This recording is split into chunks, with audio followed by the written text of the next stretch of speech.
Евразиялык экономикалык биримдиктин түзүлгөнүнө быйыл 5 жыл болду. Бул мааракелик иш-чара Казакстандын борбору Нур-Султан шаарындагы Казакстандын улуттук эгемендик ордосунда өттү. Ага бул уюмга мүчө 5 өлкөнүн өлкө башчылары жана байкоочу катары Молдованын өлкө жетекчиси келди.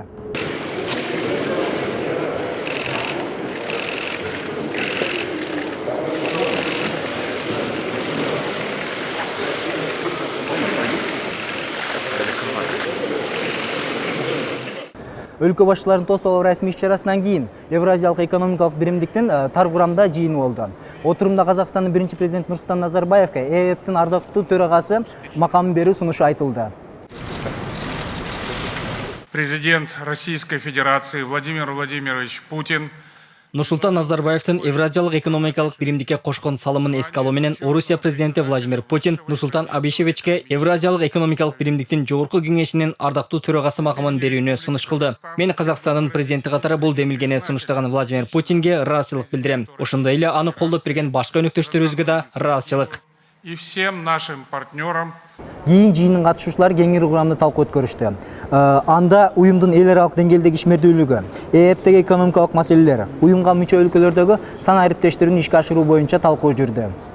Убежден, что подписание соглашения о пенсионном обеспечении Бирдиктүү эмгек ресурстарын түзүү керек. Пенсиялык камсыздоо жөнүндө макулдашууга кол коюу биримдиктин эмгекчилердин тең укуктуулугуна жетишүүдө чоң кадам болоруна ишенем. Биримдиктин укуктук базасын жакшыртуу жолу менен эмгектенгендер үчүн жагымдуу шарттарды түзүү боюнча иштерди улантуу зарыл деп эсептейм. не менее важным направлением является вопрос устранения препятствий на внутреннем рынке Евразес. И здесь я не могу не согласиться с президентом Кыргызстана. Это очень важная сфера деятельности. Кыргызстандын президентине кошулбай кое албайм. Бул абдан маанилүү тармак. Учурда Евразиялык экономикалык комиссия бул уюмга мүчө өлкөлөрдүн аймагында эмгектенген жарандардын эмгек стажы, пенсия берүүдө эсептелине турган келишим даярдап жатат. Бул карапайым адамдар үчүн пайдасы абдан эле көп болот. Всех государств Союза.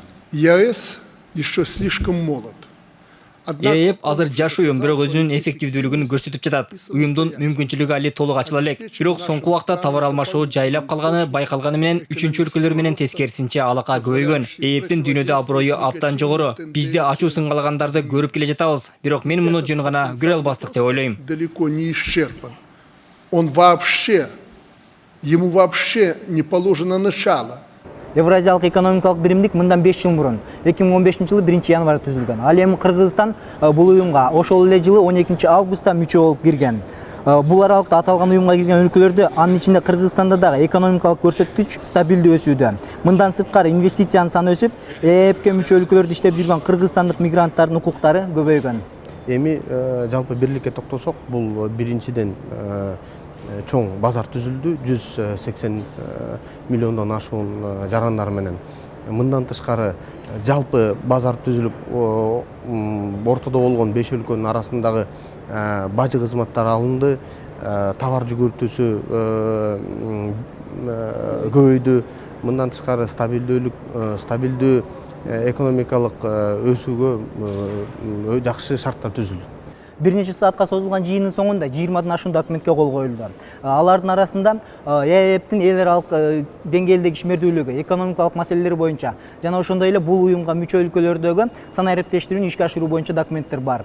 Кенжебай Сатканалиев, Талас Аманбеков, Казакстан, Нур-Султан шаары.